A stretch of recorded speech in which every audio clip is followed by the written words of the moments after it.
Hello and welcome to my Managing Sport Organisation Vodcast. I am Umar Azmat and my case study for you is Arsenal Football Club. I will be providing a brief introduction as to who Arsenal are, followed by the structure changes recently made by the club. Thereafter we will look at the culture that has been created and is currently present at Arsenal. Finally, recommendations will be given as to how Arsenal can progress in the future. So a short fact file about Arsenal Football Club.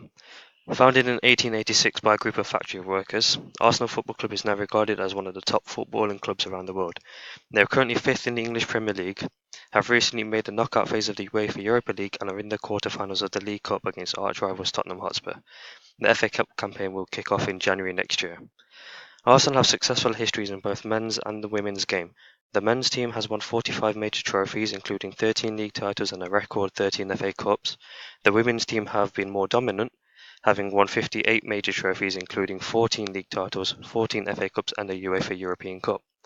Arsenal are known for playing a beautiful possession style of football that breeds creativity throughout their ranks. Through the League Cup, Arsenal have used their youth team to allow them match experience and exposure to first-class football. As of the 5th of October 2018, Arsenal has now become a limited company. The owner Stan Kroenke has bought out the remaining shares in August that now values the club at £1.8 billion. The theory of structure of an organisation. So there are three different structures an organisation may operate at. The first is complex structure. Complex structures are split into three different areas: horizontal, vertical, and spatial. The horizontal groups are split into departments so that they can specialise in their skill set. Vertical refers to the hierarchical structure of the organisation. The more vertical levels there are, the more complex supervision and communication becomes.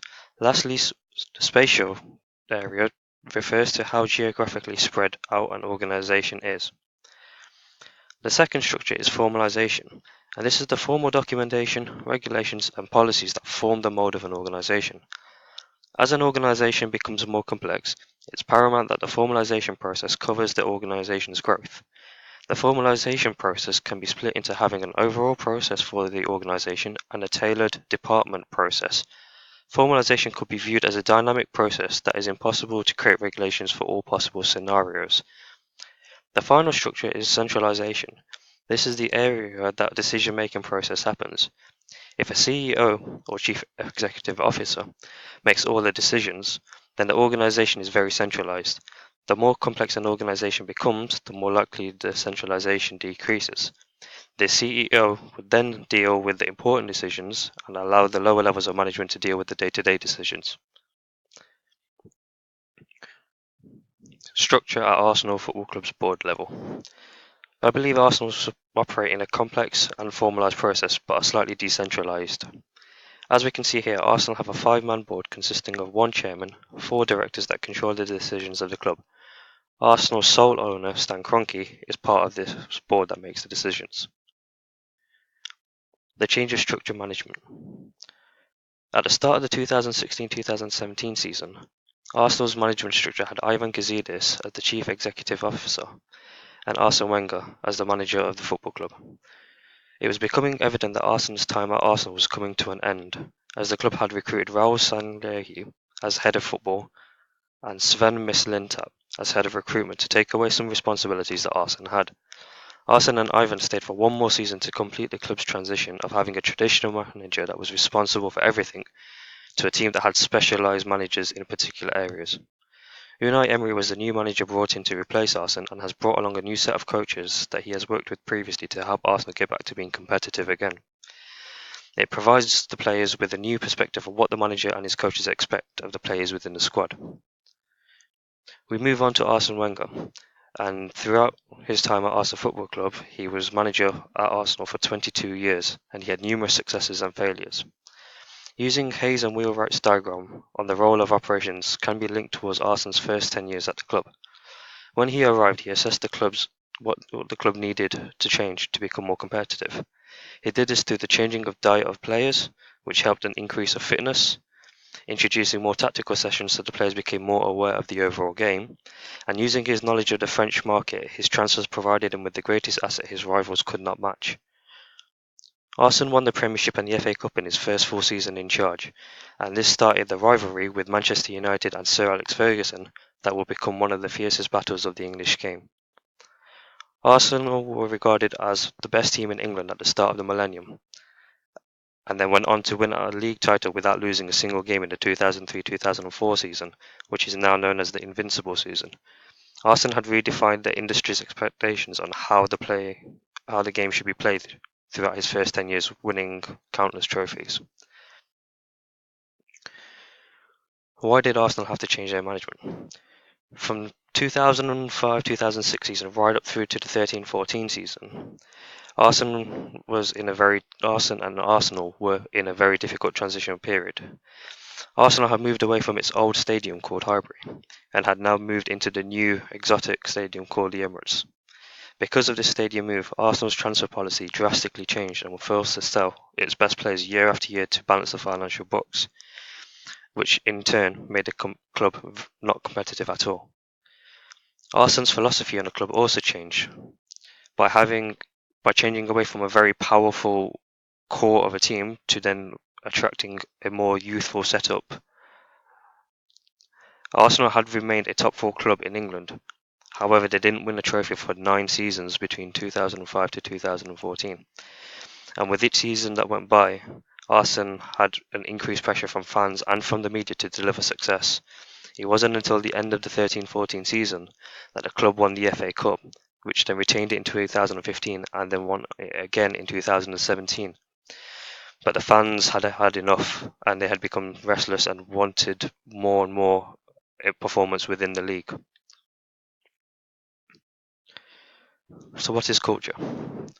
Williams describes culture as being split into 4 different topics: stories, myths, symbols, and rituals. Stories are past events recounted into words, such as England's 1966 World Cup win. Myths could be seen as possible conspiracy theories, such as do the New England Patriots in the American National Football League cheat to win important games? Symbols could be regarded as the club's crest that an individual may associate themselves with. And rituals are acts that are completed by a team, most notably the New Zealand haka, which is performed before every rugby match. So Arsenal's culture is also known as the Arsenal way. And it could be argued that supporting a club such as Arsenal could be as close as following a religion. The club symbols represents who they pledge allegiance to.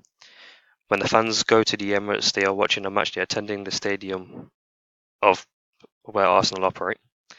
And a club may have legends, and in Arsenal's case, most notable legends are Thierry Henry, Herbert Chapman, Tony Adams, who have gone beyond the club's expectations in either loyalty or ability for the fans' adoration.